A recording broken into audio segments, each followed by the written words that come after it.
So, namaste and welcome to Satsang today.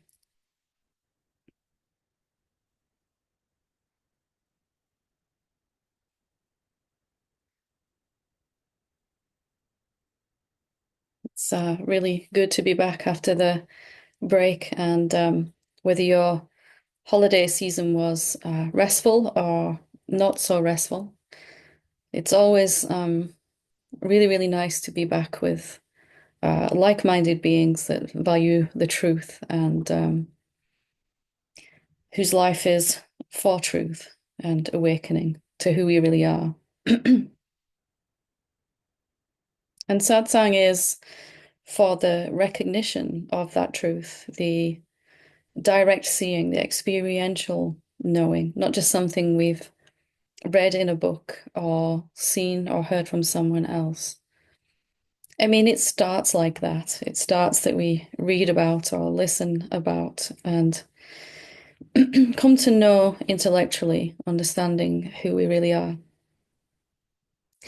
But it's always the end point where, if there is a goal of satsang, it is to be living authentically and effortlessly as the one being, the real self, the supreme being, whatever you want to call that which is formless and invisible and everywhere all at once. And satsang is special in that way. Wherever it's happening all over the world, there is an emphasis on not only believing, but in actually experiencing, going beyond our thoughts to a recognition directly of who we really are. And that may sound like a faraway thing if we haven't experienced who we really are, a tall order, but it's actually perhaps a lot simpler than we think. And if we look at why we feel, why we hold on to our old identity, our old sense of being a separate being, in the sense that we are a person moving around in our life, and maybe now an even stronger sense that we're moving towards awakening, and at some future point we will be free of suffering. There's such a well-believed story about ourselves that there can be some real habitual tendency to go back to that over and over again. And that's really why satsang happens. Of course, satsang is really not just a meeting like this, it is our life. Our life is a satsang. And we come together to really begin to firstly support each other because it's not always the easiest of non-journeys to see who we really are. When we're doing it together like this, it's quite often a lot easier. So every human being's birthright is to recognize who they are because it's who we already are. The one being imagining itself to be 8 billion human beings and an infinite number of other forms, plants, animal, vegetable, mineral, you name it, sentient, insentient, apparently. All of that is you. How do we come to know that then? So it's moved from here to here. How do we have a direct experience of this? You know, there is a saying that goes in the at least in England, and I've heard it in America and Europe, I'm not sure anywhere else. And it says that what you don't know won't hurt you. And I always thought that that would be a different thing when I woke up to the truth. Actually, I was going to find something that I did know. I was going to find one thing that I knew. I was going to find the truth. I was going to know who I am. But satsang was to figure out who I really am and to experience it. But actually, this statement just became more and more true. Actually, what I don't know, what I'm not holding on to, is going to be, first and foremost, the only place of safety.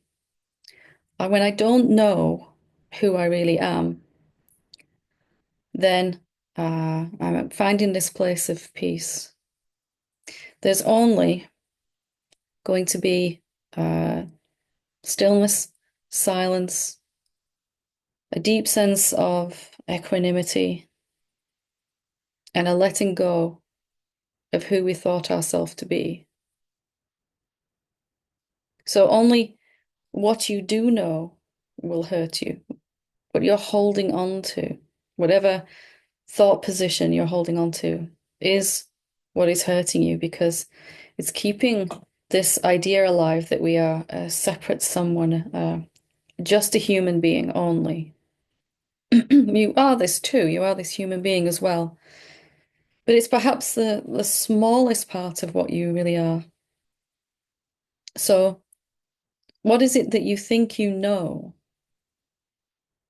And are you willing to let go of it? Awakening for me was a letting go of all of this. At first, I thought I was a human being. And then I was really fairly certain that I wasn't a human being. I was the infinite self. And I hung out there for a long time with that. That was what I knew. That was the only thing I knew. Then eventually I had to discard even that as a definition, as what I knew to be true. All knowledge is known by you. Everything you think you know, everything you come to know, is not original to you. You are the knowingness itself. And we only suffer when we try to hold on to something I know. If you've ever had one of those situations where, have you ever had one of those times where you've had an argument with someone or something like that, and then later your mind has the argument again and rewrites the argument again? I don't know if you've ever experienced that. Or usually your mind will rewrite the argument several times until you come out with a really strong perspective. Have you noticed that you always seem to win the argument when it's in your head, right? What is it that's perpetuating all of that thought then? What is it that's sustaining the mind thinking? Usually it's some position that we're taking as a separate being. I know I'm right and they're wrong in this situation. Or the other way around, I'm certain that I am wrong and everyone else is right, perhaps. I meet so many apparent people who are absolutely certain that they're not waking up fast enough to the truth, that they're not good enough to reach awakening, self-realization, enlightenment, whatever you want to call them. I've met some people who were certain that they had woken up already, because I was one of them for a while. I was perhaps a very arrogant stage I went through and had to, luckily for everyone else around me, drop that eventually. What are you sure of right now? What are you certain of? If there's something that's happened in your life and somebody's asked you to forgive them for what they did or didn't do, are you certain that you can or you can't forgive? Are you certain, or at least slightly convinced, that you're never going to really fully be free, that it's not possible for you to live as this one being? What is it that you think you know? You can tell what it is because when we really think we know something, there's a contraction in the body and there's usually some amount of negative emotion. Or if it's something positive that we think we know, there's some inflation, some pride. I really know that I'm getting somewhere now. I'm getting closer to awakening. That was what I knew for about 10 years. Was always getting closer, but never really arriving. And for a while, I was certain that I had arrived. I was really certain. I knew that I was getting somewhere finally. Finally, I'm moving beyond my mind. I'm moving beyond suffering. And then finally, this idea, I know who I am. I am the infinite self, the pure awareness, the consciousness, the presence, whatever we call that. But eventually, again, I began to suffer knowing this. And I thought I was going crazy. Why am I suffering after I've seen who I am? Finally, came to realize any definition, anything I think I know about myself or others, the world, awakening, any of it, is going to cause me to feel like a separate self because it's mine. It's something I know. It's my thought. And the only safe place was to reside as that which does not know anything at all. And if we experience for a moment the awareness that's listening to these words or watching the image on the screen, just checking in with that knows what these words mean. It's a bit of a mystery, right? It's intangible, invisible, formless. And we don't even really have words to describe what you really are. They're all in negation, invisible, not visible, intangible, formless. We could say consciousness, but what does that really point to? Presence, subjectivity, divinity. What does it actually point to? It's a mystery. It's unknowable. You can be it because you are, of course, but you can't really know what it is. And so, if we can get comfortable with that there's no final aha moment, no big, oh, I am the infinite self. I've seen myself to be consciousness. That it's only a separate self that would really declare that. I have seen who I am.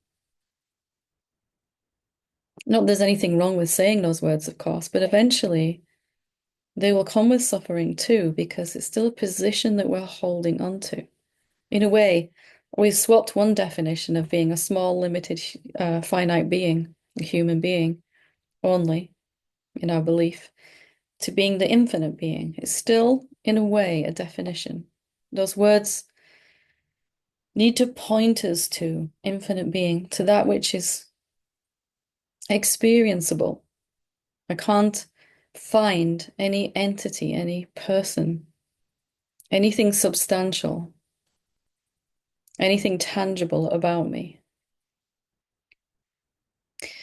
In the end, we can't even say that we're invisible only because here we are all appearing as visible too and tangible. Even beyond the definition of both, form and formless, even letting that go, visible and invisible. Where does that leave you then? With absolutely no reference point at all. For me, when I first began to understand that awakening was going to cost me everything I thought I knew, it was terrifying. And it seemed like there was no way for me to do it. I needed to know a lot of things to be me, as I'm sure everyone thinks they need to know a lot of things. I didn't even think it was possible to walk around and live my life without knowing anything. I mean, how does life even function from there? But what happened over the next 5 or 6 years was life showed me that it was going to be too painful to hold on to anything that I was certain of. This is where my life is going. This is where my career was going, or wasn't going at the time. And this is where um, I want to be in 5 years, 10 years, even 6 months, even next week, even next hour. I would like to finish this satsang knowing something about myself that I didn't know before.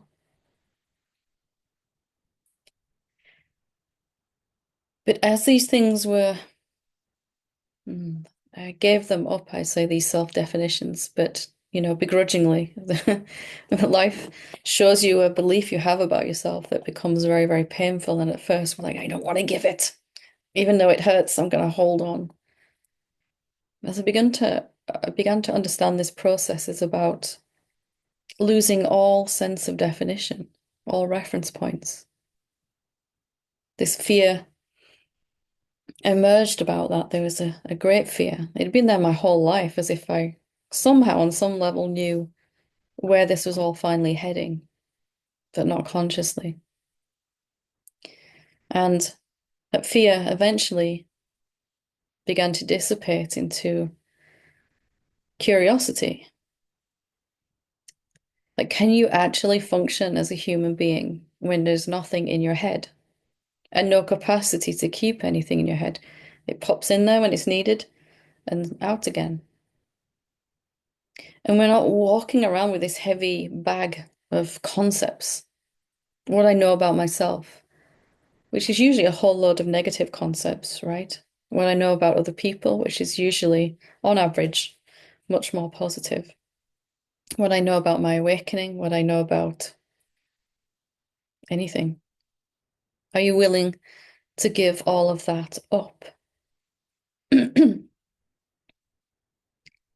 And if the answer to that inside is a no, like a clenching that goes on in the body, no, I'm really not ready. It's okay, because awakening is going to show you the reason you give those up willingly in the end and happily. Take everything I think I know. It's cheap. Take it. I don't want it anymore. I'd rather live as my unbound self. The reason you come to that willingness to let everything go, by degrees, of course. I don't think I've ever met anyone that suddenly came and said, you know what? I'm willing to just let go of every single thought I have completely. And stayed that way at least. We have moments, right? Moments, usually in satsang or during some intense crisis that the mind or the separate sense of self is going through. But seeing ourselves to be that which is already free of concepts, that has no definition, that you cannot describe, it makes less and less sense to hold on to these things. Why would you even need a roadmap when there is no destination? Or the destination is everywhere simultaneously, all the time. So whatever you're struggling with right now in your life is probably showing you that there's something you really, really know. I know that I'm not doing this well enough. I'm not getting far enough in my awakening. I'm not deepening like everyone else is. I'm further behind than everyone else on this satsang. And occasionally, I know more than everyone on this satsang. I'm further ahead than everyone else. It feels better for a while, but it's still equally untrue. For me, the amount of time it took to come to permanent, stable peace was how long it was to be willing to let all of this go. But you get to do it by degrees. You get to try it a little bit. Let's try it now for 10 minutes or so. Let's just take some time before we go into the Q&A and see if we are willing in this moment to not know anything. What is it like to not know anything at all? Forgetting. Forgetting what you think you know. So forgetting that you're trying to reach awakening, or that you haven't got there yet, or that you have. Just for a moment, forgetting everything else that has to happen today after this satsang in your life, in your day. Forgetting where you're from and whether you're a man or a woman and how old you are and all of that stuff. Forgetting, just for a moment, being willing to forget or not hold on to so tightly many stories that you have going on as well. That you're not going to make it to awakening, or that you're not good enough, you don't deserve it. Forgetting that you're not safe. Just for a few moments, just tasting what it's like to have no reference point for you. What is that like? I don't know anything about anything. Just feeling that for a moment. And if you feel some fear when we're doing this, it's only because there's an idea that's still being held on to, and that is something you know. This idea that letting go of everything isn't safe. What if you forgot that for a while?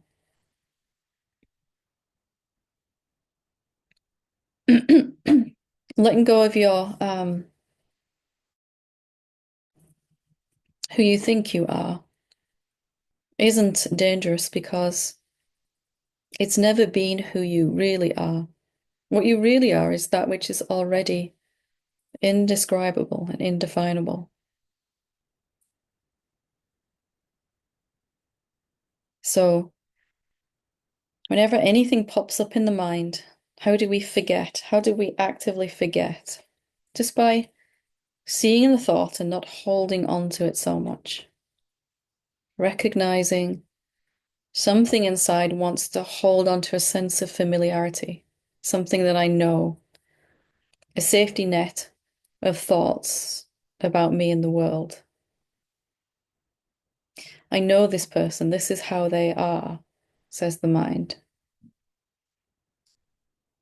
I know myself. I know what I need to work on and what I need to let go of and all of that. Let's just drop it. Don't even know what awakening is or what satsang is for just a moment. Don't know anything about anything.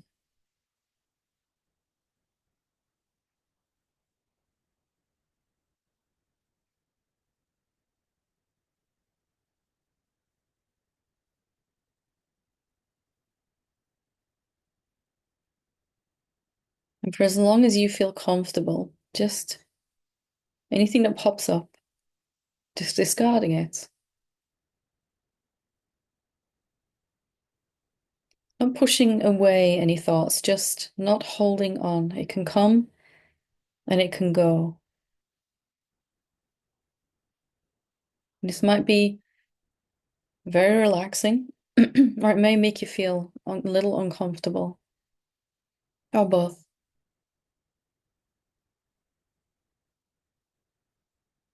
What is it like to not know anything?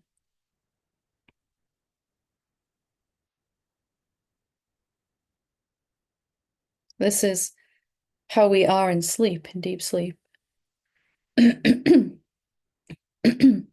But usually we don't experience it in the waking state. The waking state is usually everything we think we know. From the moment that I think I woke up this morning, till the moment I think I go to bed tonight.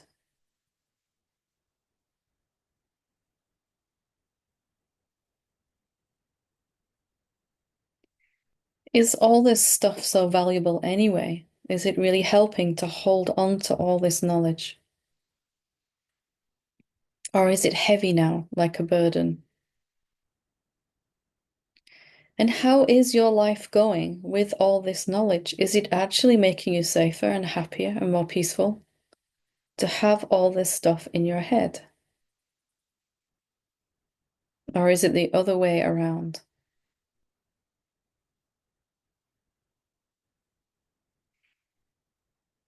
So we're living in this moment as the unknowable self,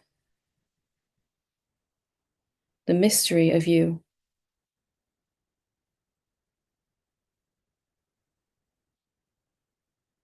that which has no definition at all.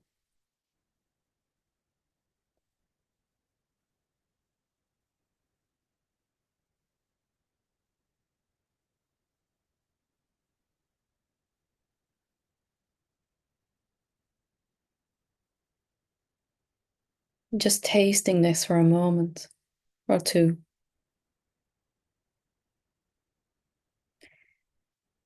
And if you like it, you can live like this. Whatever needs to be known in that moment for your life to function will pop in and be known and then pop out again of your head.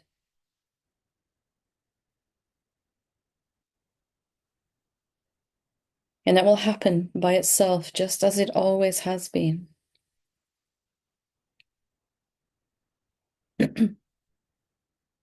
Spontaneously, a thought will arise that says, turn left here, or go this way instead, or you're going to be late for work, or you didn't do the laundry, or whatever the mind is saying. But it will just come, be seen, and disappear again. And you won't have any capacity to hold all of this stuff.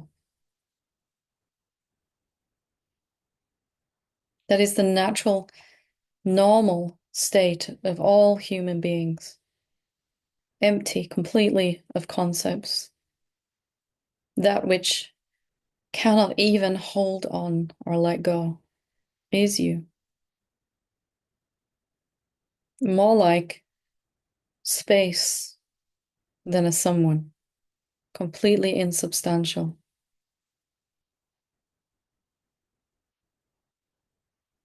And every idea we're willing to let go of, the frequency of the body-mind shifts higher and higher to peace, love, quietness, joy, a deep and abiding sense of freedom.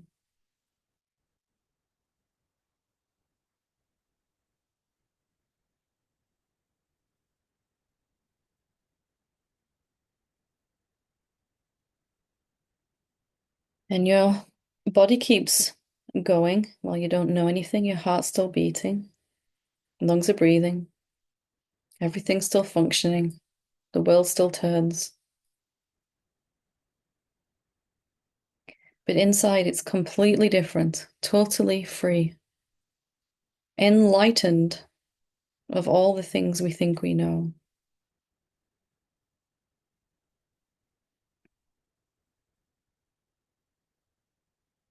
Every thought that we hold on to clouds the obvious truth until it's totally unrecognizable to us. We can always choose like this to just let go.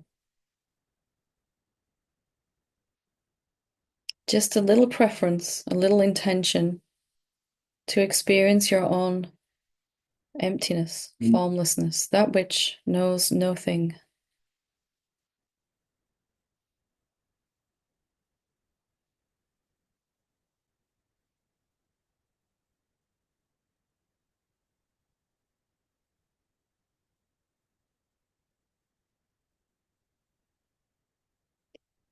If you've picked up something while I'm talking, if mind is saying something, just be willing to let it go again. Don't hold on so tightly.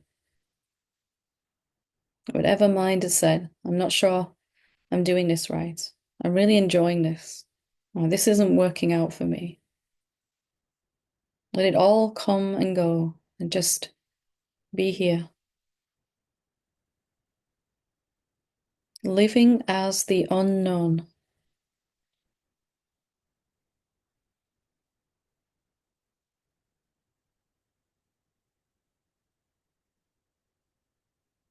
Don't need to constantly be prepared and preparing for the next moment.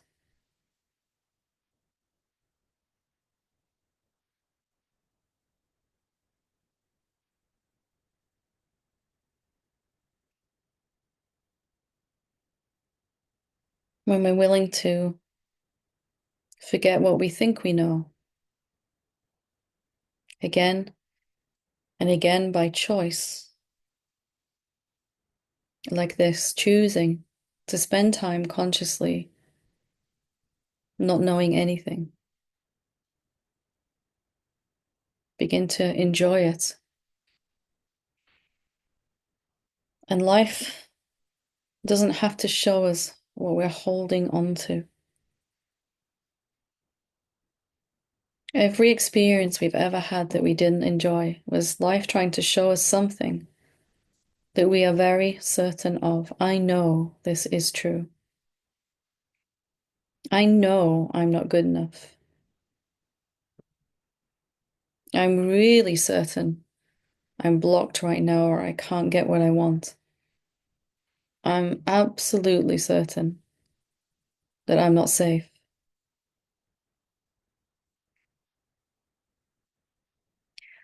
And the big one, of course, for us all here in awakening, I'm really sure that I'm the one that's fallen back into illusion. And then later, I'm really sure that I came back out of it again. You know, if we just forgot those two, everything would change. Don't be so sure of anything and see how you feel.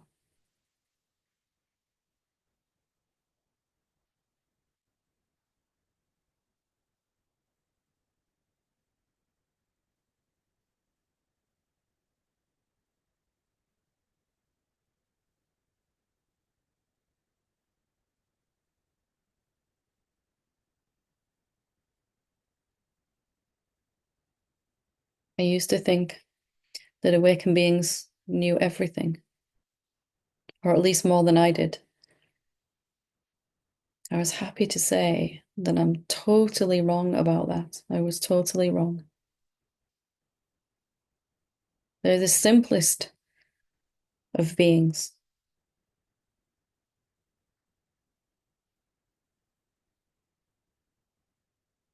So let's just take one moment just to see if we can let go even deeper into this mystery of our being.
Experiencing your own nothingness,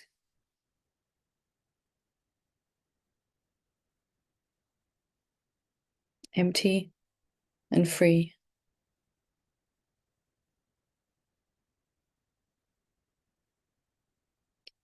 Whenever you pick something up again, your body will tell you just a nudge to let it go again.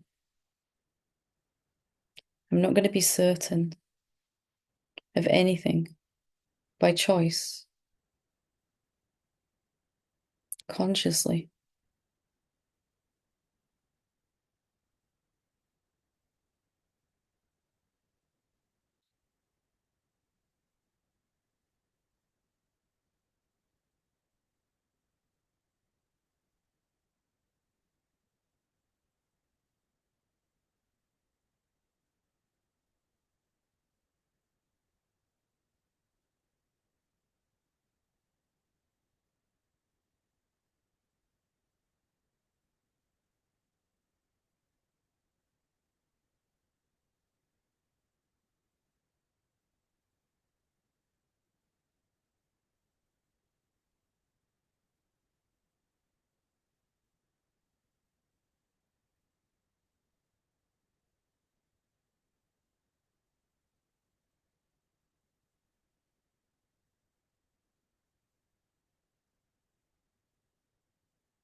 So I hope you are enjoying this taste of freedom.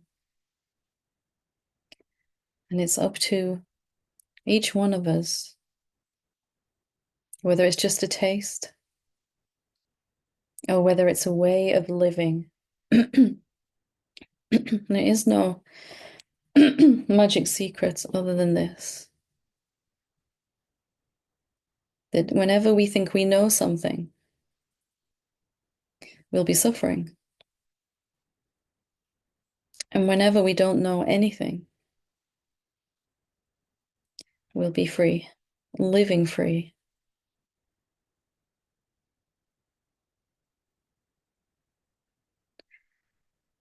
If the whole journey is about being willing to let go of everything you think you know, then why not now? And forevermore, dropping whatever you're certain about.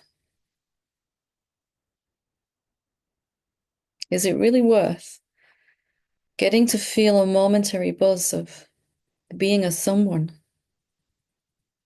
who's right or wrong or good enough or not good enough? Is it worth changing that, exchanging that for infinite peace,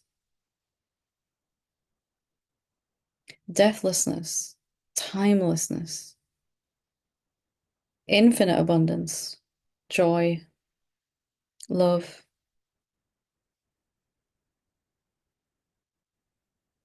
In effect, that's what we're doing, and that's the conclusion I came to.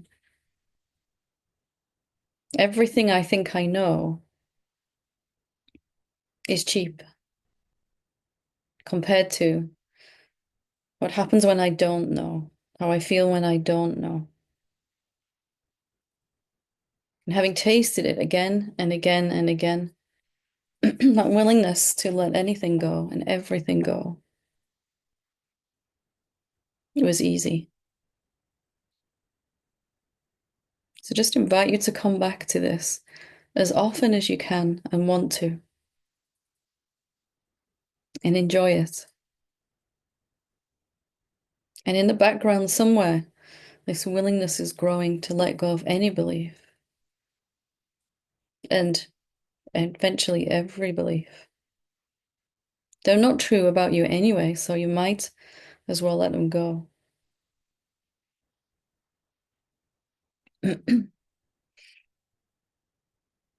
As we move into, in a moment, the questions, See if you can listen without knowing anything. As someone's talking, see if you can notice the mind saying, I know that, I saw that last week, or I haven't seen that yet, and they're further than me. See if you can notice the tendency arising to become as someone that knows something. You can softly, gently inside just make this choice. I'm really not so interested. I'd rather stay like this. Not making it wrong when mind arises, just going, no, thank you, not today. So, I'll open it up for any questions. I'll take up to 5 questions here online. Don, when you're ready, thank you.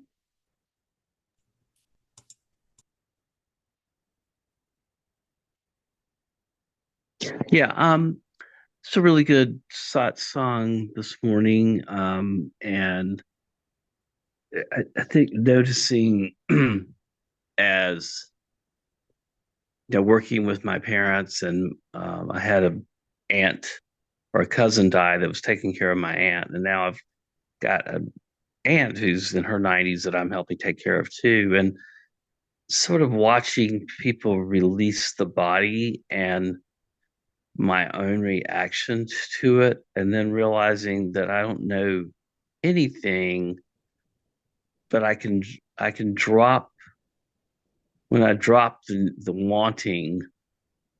I seem to get a lot of clarity around the beingness and the nothingness, Mm, and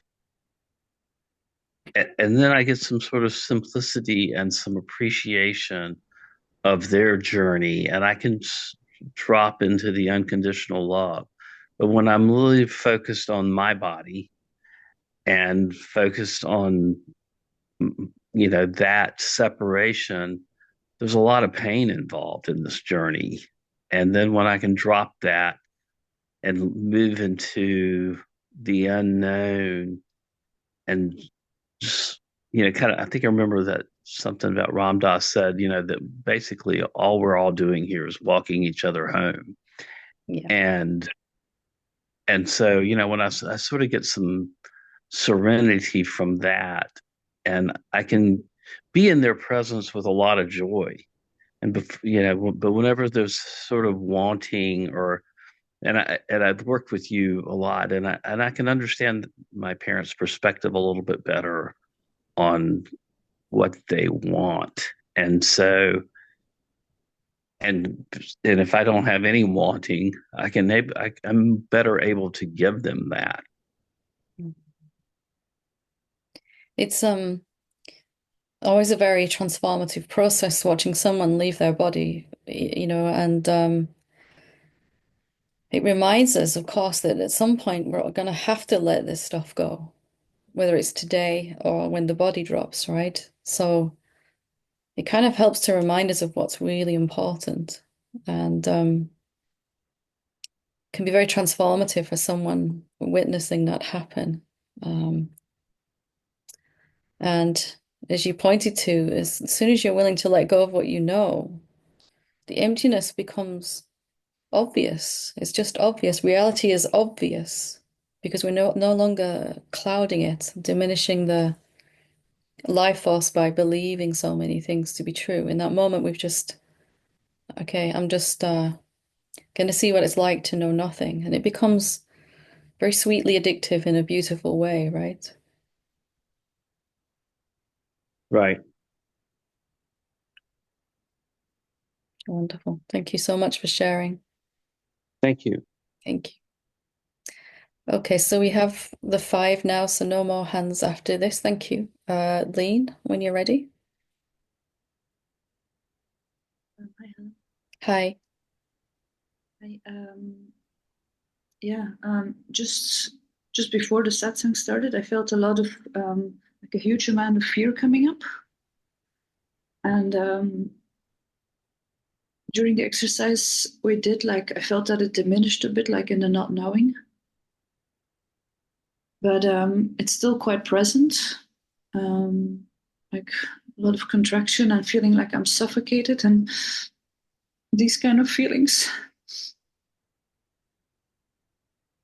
Are you certain that you're the one affected by this fear? It is here in the body, that much we're not denying. But can you tell me 100% certainty that you're the one suffering from it? I'm trying to see this, that this is just happening, but I feel quite close to it. It feels quite personal. But I am trying to like not run away from it and just look at it and see where I am or what is me. But it's because it's very strong, it's not so easy. So run into it then. Sorry?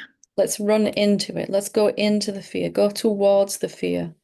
I know that might be the last thing you want to do right now, but No, no, let's I do want it to do anyway. Let's do it anyway. What it. happens when you meet the fear, when you say hello?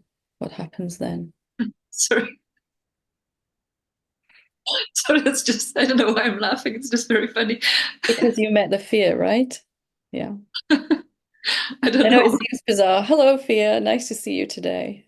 Oh, not you again. Yeah, but I have no idea why it makes me laugh. Like, why does it make me laugh now when because it feels very strong, very strong lot, contractions.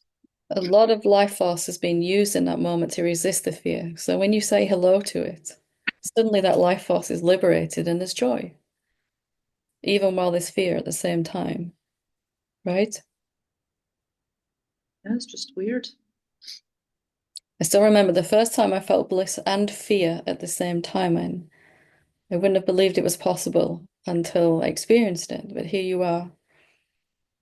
Yeah, it's like So I feel still the contraction in my body, like it's really still contracted, but I also feel indeed like a kind of joy. It's quite funny.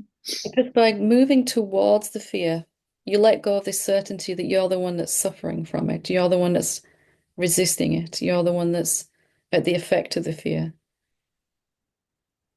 So you can either do that by just seeing, wow, I think it really seems like this is affecting me. Or if you can't in the moment, like it was too strong, you can just move towards it. And immediately the duality of me and the fear collapses, and there's just fear. There's a body and there's fear, right?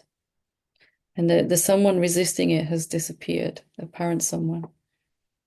See That's if you what take another step towards it. Go right into it now. Shake its hand. Give it a hug. See what happens.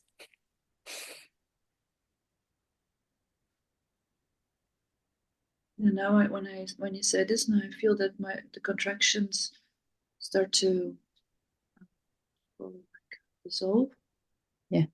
and I feel a love in my heart now. Maybe this fear was love in disguise then. I'm just so surprised that you just say two little things and it's all gone. It's like, how do you do that?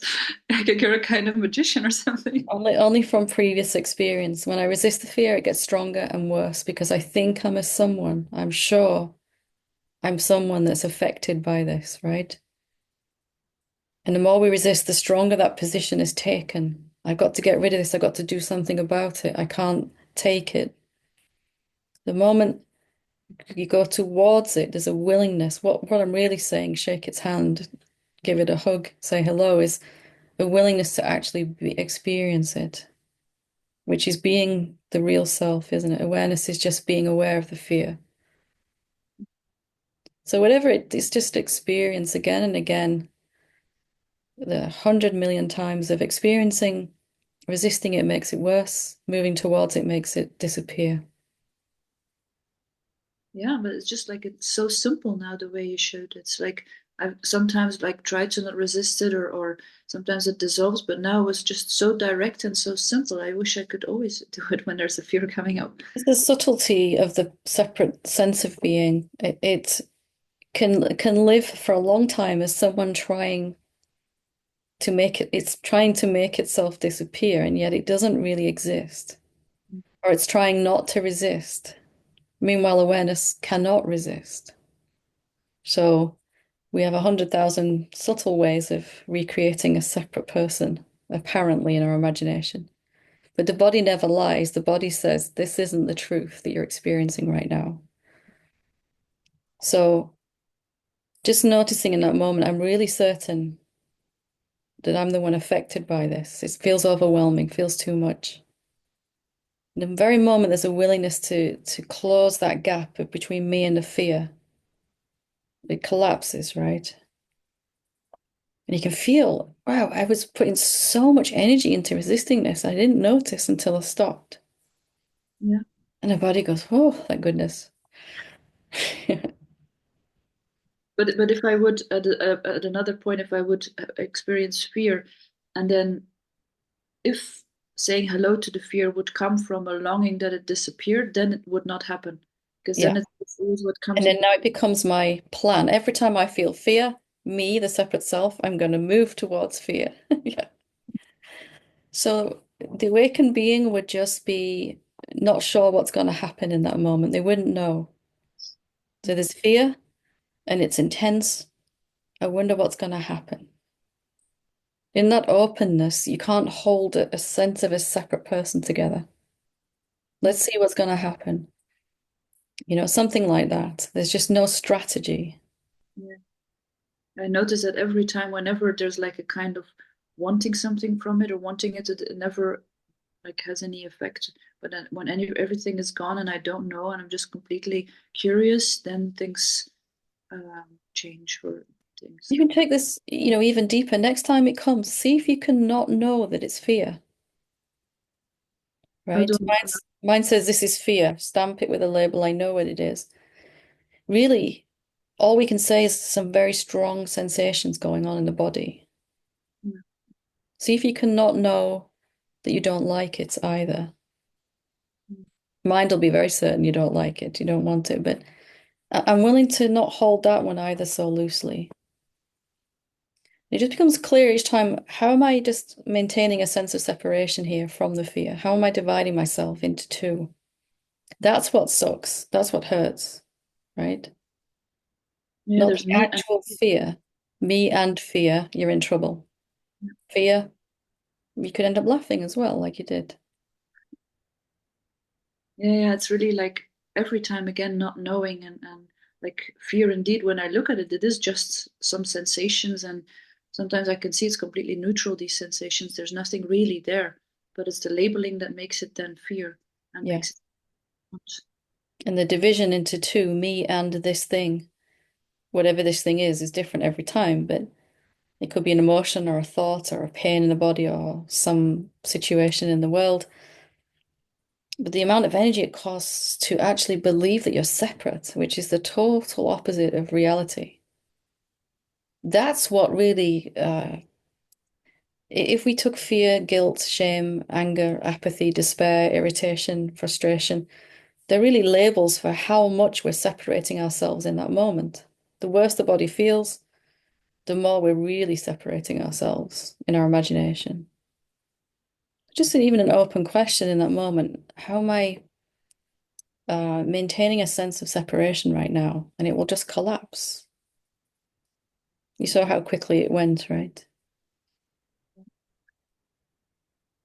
So the best strategy is to have no strategy. Yeah, Mine but says, right, I'm going to write that down and make it work. Yeah. Yeah. that's what the mind does. Yeah. You just watch it though, right? And just so let's see what wants to happen here. This has to resolve somehow. You're just doing the best you can in any moment. Sometimes when the fear or whatever you're feeling is as strong, really strong like it was, you can't seem to remember anything that you've ever heard in any satsang ever. It's just gone. And not because you consciously chose to forget. It's just like, I feel like I'm back to day one on the path, right? Beginning again. Well, I'm very glad I asked. Yeah, it's a very, very good, very real example of how the sense of separation, what we think we know. I know there's me in this fear, and I know that this is fear. That's how much it hurts, right? Wonderful. Thank you for sharing so bravely. Thank you very much. Thank you. Mitra? Hi, Helen. Hi. Um, it was really beautiful. It felt very free for me. Wonderful. Um, and I joined your Sangha just beginning of the year, and I'm going through the lessons. So I've done 2 lessons, but I have a question about one of the things you said in lesson 1. You said Numenon, the real self, the consciousness, doesn't know anything at all. It doesn't even care to know that it's the noumenon or the real self. I mean, right now, after what you talked about, I'm looking at my question in a very different way now. It now makes sense. It didn't make sense back then Yeah, because it seems like not knowing is basically our nature in a way, it really is. Total innocence. like silence, or that's one another attribute, like not knowing is another attribute, like silence, like stillness. But when I wrote this question, when I was, because 4.5 years ago, when I got really interested in awakening, like I didn't even know what it is. Um, I didn't even know what awakening is. I didn't come to it because of suffering, because I thought our past 30 years of sufferings is over and I'm in the nice part of my life. I mean, soon after, within a couple of weeks, I fell into a very dark time for 3 years. But at the time, uh, I thought, I really didn't come. It wasn't the separate self chose to wake up. I thought it was the noumenon, Hmm. basically, because I tried so hard to drop it, and I couldn't. And then it became a question that isn't it, if it doesn't really, if it doesn't even care to wake up or to wake up to itself. So, I mean, who wants to wake up? Like, what wants to wake up? Is it the separate self or is it the noumenon? You know what I'm saying? Am I clear about my Yeah, yeah. question? It's always paradoxical when we're talking about reality. So there is the awareness, the formlessness, the consciousness, that, like you said, the noumenon. If anyone isn't familiar with this word, just in case, it's noumenon just means that which is not a phenomenon, that which is not perceivable by the senses and the mind. Um, it was a useful word for me because it didn't have any baggage behind it, like some like God or awareness or divinity at the time. So awareness, it doesn't even need to become aware, it is aware. It's not trying to free itself of illusion, right? It doesn't need or want to wake up to the truth at all, as you said. And it also does want to wake up when it shows up as a human being. It simultaneously does and it doesn't need to wake up at the same time. So in its unmanifest, formless aspect, we could say it is totally free and never could be anything other. When it takes the shape of a human being, it has a mind and all these crazy ideas about itself, and it really does need to become free. And hence the satsangs and the classes and everything. So if we can come to rest in that, that it can appear to really, really need to know, but simultaneously not need anything, even to recognize itself. And live in that kind of dance of that, right? We feel like on one hand we're already completely free and we just tasted that. At the same time, there's a sense that something is seeing clearer and it's deepening and becoming more and more obvious who I really am. But the second one, the deepening and the seeing, and it's just the play of phenomena that's happening for the mind and the body and all of that. Doesn't mean it's not of any value, it's quite fun. But, well, once you've seen clearly, it's fun, not before then. But just kind of resting in, and mind doesn't like this. It wants to know which one is it. Does it need to wake up or not? But you can appreciate and it's not paradoxical for you, the infinite self, is it? I am, and I've always been, and I will always be. And I'm also showing up as a human being that's seemingly on a journey towards self-recognition. And it's just kind of natural from there, the joy of deepening every day, seeing clearer every day is a beautiful unfolding that we can honor. But from this place of absolute totality, I'm already completely free. Not from believing the journey I've got to get to this place of awakening. It's just noticing the self is the awareness is so undefinable that we can't even really say yes or no about anything about it. Is it manifest or unmanifest? Yes. Is it free or waking up to freedom? Yes. And it goes on like that. As you were speaking, I was just imagining that the noumenon, that I really learned this word through you, and I really like it. And so the noumenon is something totally unlimited, everything, everything. And then it can take different shapes, different, say, energetic body, I don't know, until, the emotional body, and then until it gets so dense, like a physical body. And in all of these levels, it's experiencing, I don't know, like emotional body, fear, I don't know, whatever. And, so it's all of it at the same time. Is that Yeah. kind of imagination? But No, yeah. it's totally unmanifest, and then it appears as subtle form, energy, life force, all of that, then thoughts, and then it keeps slowing down into slower frequencies, into emotions, and then into physicality.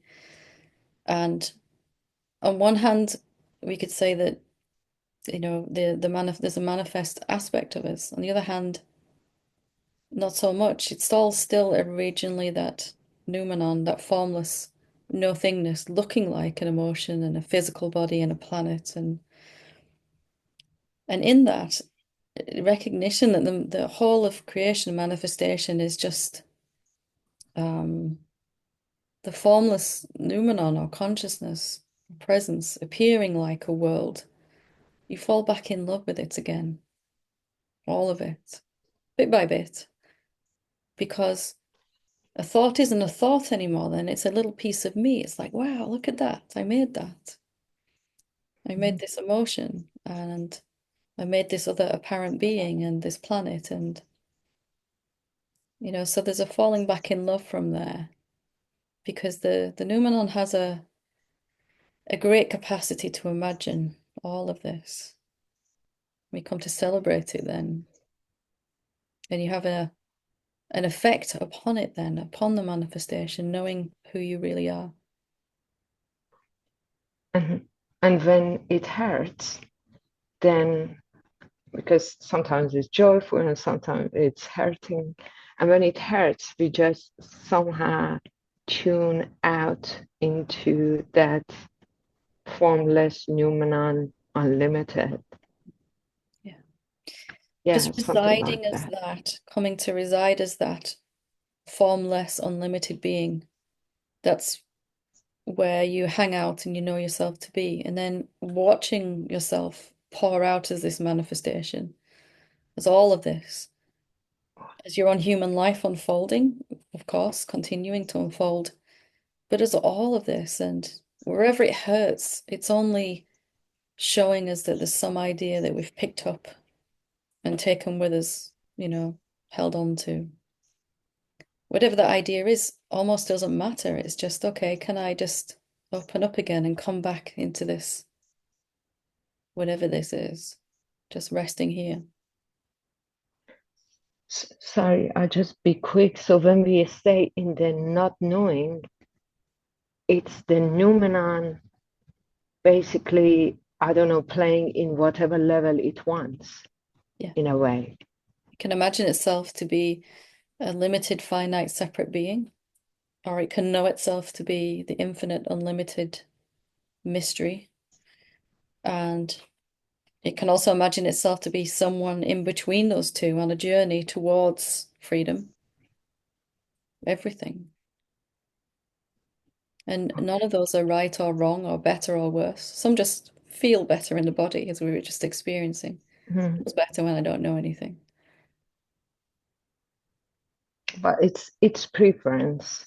I'm sorry. Yeah, Yeah. disappearing So is we let that choose. yeah. So we letting that to choose it, not The with our desire. mind enforcing. Yeah, in any manifestation, any animal or insect or human being, desire, all of it is in expansion. So if you look at a plant, it will grow as big as it can. It never grows only half. Or weeds, they grow everywhere that they can. Everything in manifestation expands by desire. Desire for more experience. It wants to experience itself more, bigger, more, better, you know? Mhm. And that's really what awakening is. It's just, I want to experience myself and I want to consciously know my source, it's kind of saying. I want to know who I really am and where I came from.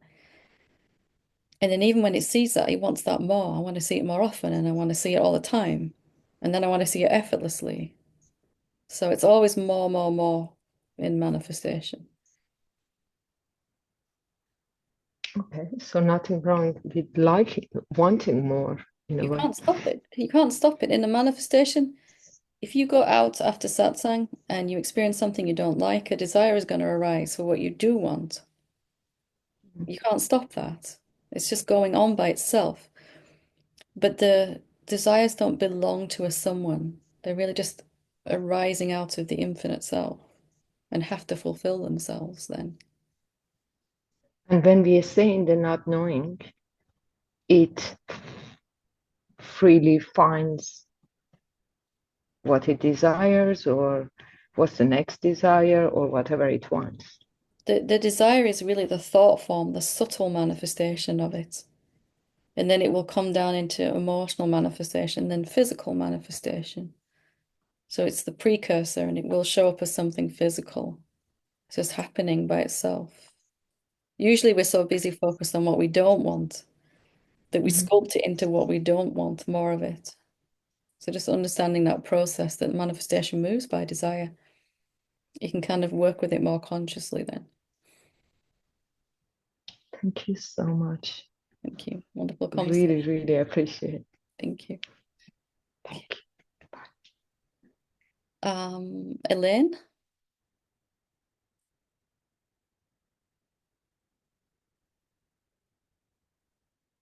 you're still muted there, love. Elaine. Let me see if I can. Yes. Oh, there we Okay. go. Thank you. Yes. Somebody help me. Probably Claire. Thank you. I don't know Thank why you. that happens sometimes, but hey ho, Zoom. Yeah. Anyway, So, thank you. Um, I have I've been feeling amazing. Life has been flowing amazingly.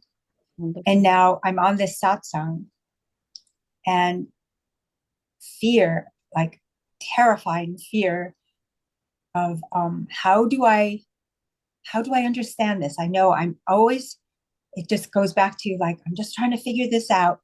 Sometimes I can't hear anything and it's just like blah, blah, blah coming out my ears and all these beautiful questions and your talk. So And mine's going, I'm not listening. Yeah. is that what's happening? Something like that, yeah.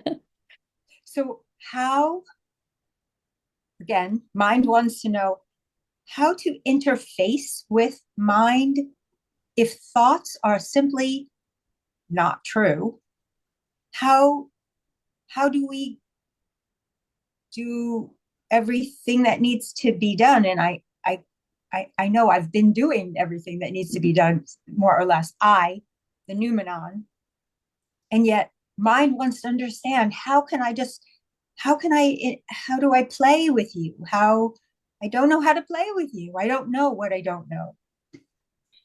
so I don't know if I'm asking the question, but there's a really lot of like this energy, and somehow, I'm here. You're here, and you said something that's beautiful.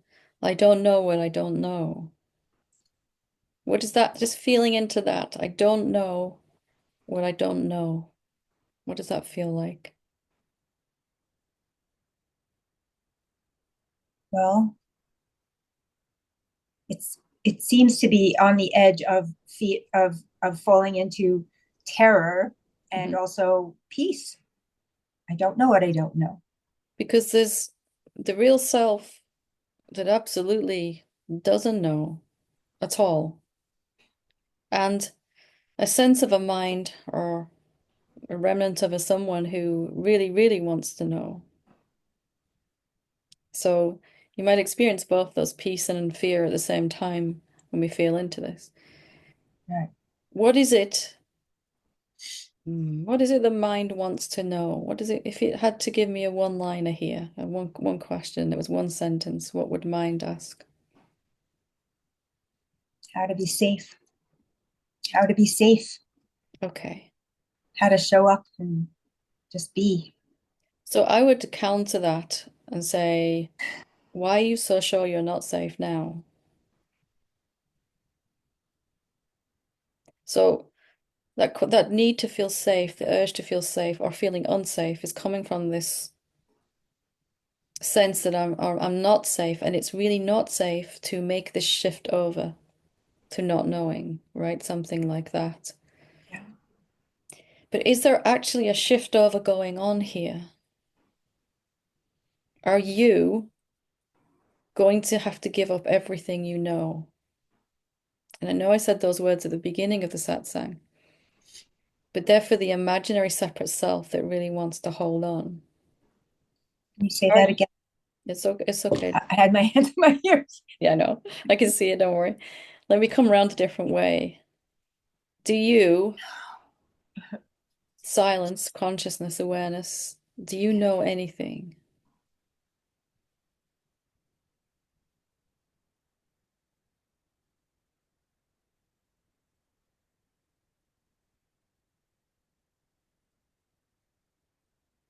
I don't know. I don't get it. I don't know what I know. I I mean, everything is happening, thoughts happening, feelings are happening.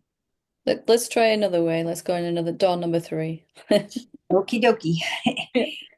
Can you find a separate person when you look? Can you find a No, no, that's for sure. That's and for sure. right now? You can't Mm-hmm. find Elaine as a separate person right now. Nope, nope. What do you find then? What is Elaine?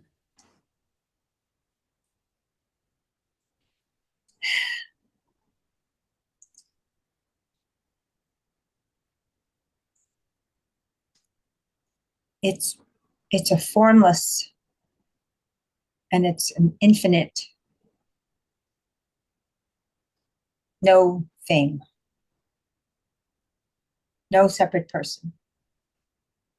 Have you just become that now? Since you No, just, no, or have you always been? always And what do you know here?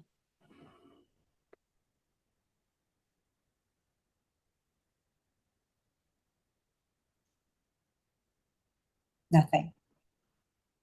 And how do you feel here is this when you know nothing? A deep sigh there, right? Yes, yes, yes. Ooh, Is there a changeover happening for you then? Do you have to even let go? no, no. What's on your to-do list for today is formless consciousness? Zip. Or I don't know. I don't know. Even Don't know. awakening? Is that on the to-do list somewhere? Have to recognize myself? No, no, no, no. So mind is freaking out because it thinks it's got to make this Mhm. great sacrifice of letting go. Yeah, And it thinks yeah, it's you. It says I have to let go of everything I know. Mm. But in actuality, when we directly experience, we don't know anything. There is no thing that I can perceive as my real self. Anything I think I perceive, thoughts, emotions, contractions, sensations, trees, planets, houses, galaxies, are all just me in disguise. What is there to give up then? Ah, yes. Says the real self. Yes. Uh-huh, uh-huh. Right. Because if I know something, I'm separate from it. And you Yeah. cannot know something and be something at the same time. So that's what happened with Lean. She became the fear, or she She recognized she experienced. was showing up as fear. Yeah. Yes, yes. And Are you then, showing up as mind and confusion and la la la la, I don't want to listen. But it's kind of fun now, right? right, right, Shapes we're playing with. right. So always coming back. And it's good that mind raises this, yes, but what about? Otherwise we wouldn't really be able to It, settle. But if it's it always does take that. the real experience of who we are and see if it's an actual problem there as the real self. Which, this great and I got stuck there for a long time. I don't think I have the courage to let go of everything I think I know. And for a long time that felt real until I realized that it really isn't my problem. There's no way I could hold on to anything. Wonderful. You're Thank you, smiling thank you, now, so that's good. Thank you. thank you. And we will finish with Richa. Hi, Helen. Hi. So, so there has been some affinity for knowing always. And when Oh, you who? say that, can you, Oh, sorry? Yeah, I asked that. Then I thought I can frame it as it just is. okay, we'll go with that. I'll give you that. It just is. There's something that wants to know, right? Yeah. And so when you say that, can you remain in the not knowing? It immediately brings a lot of peace, rest, and some sense of joy. But then there are two things. One is that there are thoughts like, okay, but I can know that there is oneness, or I cannot know because everything is constant. So mind starts giving logics, and then that space of not knowingness doesn't remain. And another thing is there's some confusion here. I feel that there's always some knowing, like the knowing is constantly there, even when Knowingness. you say that, yeah, You know, when you're really being yourself, the real self, you know that you don't know, yeah, right? You really, really know. I don't know anything yeah, because your nature is to know, to be aware, to be conscious, to be sentience itself. You are knowingness. And we're just seeing that whatever phenomenon arises, you watch it come and go. But there's nothing that you can hold on to. You're not collecting those, all my thoughts and. So if something wants to know, absolutely. As with Elaine, it feels safer on some level to keep a hold of everything I think I know. We're just coming to see that that which you really are has never known anything. It sees only itself. It doesn't know anything.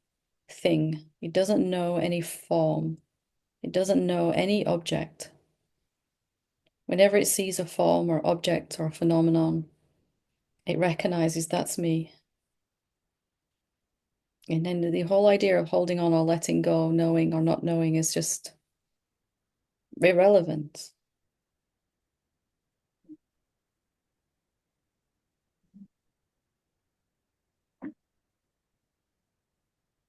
okay. There's a but there, right? Is there a but? I don't know. Yeah. It's okay if there is.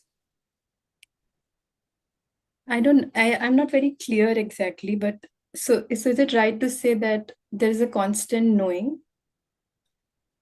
Yeah. Right now, you know how your body feels. You know whether you're understanding what I'm saying or not. You know whether it's almost dinner time or if your body's hungry or tired. All of this is known in a way. You are the knowingness. If the fire alarm went off, you would know immediately. All of it is known by you, but you're not knowing it as other. You know it as yourself. These are all shapes that I'm taking. Just the difference between I know me, this person, that's separate to what I know. Other things, people, thoughts, everything is separate as the person. And to the realization I am the knowingness itself. And that whatever I seem to know is myself, the knowingness in disguise as a thought or something. And when you say that, can you be absolutely unsure? So that is the being open to knowing every change, or I don't know. Maybe I'm just trying to put words here. What Yeah. do you mean by unsure? Can you give me a little more? Not sticking, yeah, that's what you said, right? Like not sticking to a particular definition or label. Yeah, so that's just a recognition that whenever the body starts to feel contracted again, or there's some suffering going on, it must be that you've picked up the idea that you know some other thing. I know that there's fear, or I know that there's loads of thoughts, too many thoughts, or I know that there's a lack of energy, or I know that there's pain, or whatever is going on for each of us. So whenever you notice you've taken some position, if you're willing to be not totally sure, I'm just even 99% sure this is a thought rather than 100%. There'll be an immediate opening in that. And you can do that by being willing to question what it really is, or by just noticing, like we did with lean, just going towards it. As you move towards pain or a thought or whatever it is, a situation in the world, not physically moving towards it, but you're willing to meet it, it loses its definition. You can't meet it and remain a person that knows what it is. There's just a thing there then, right? So that's really what I mean by not being so sure of anything. Wonderful. Thank you. No buts. No. Thank you. Wonderful. Thank you. Okay, so we will leave it there for today. Thank you for all your amazing questions and sharings and your bravery and courage. It takes courage to put your hand up like this, and but we're all here for the same reason, and we all learn so much faster when we can sit together in satsang like this. So thank you. Namaste.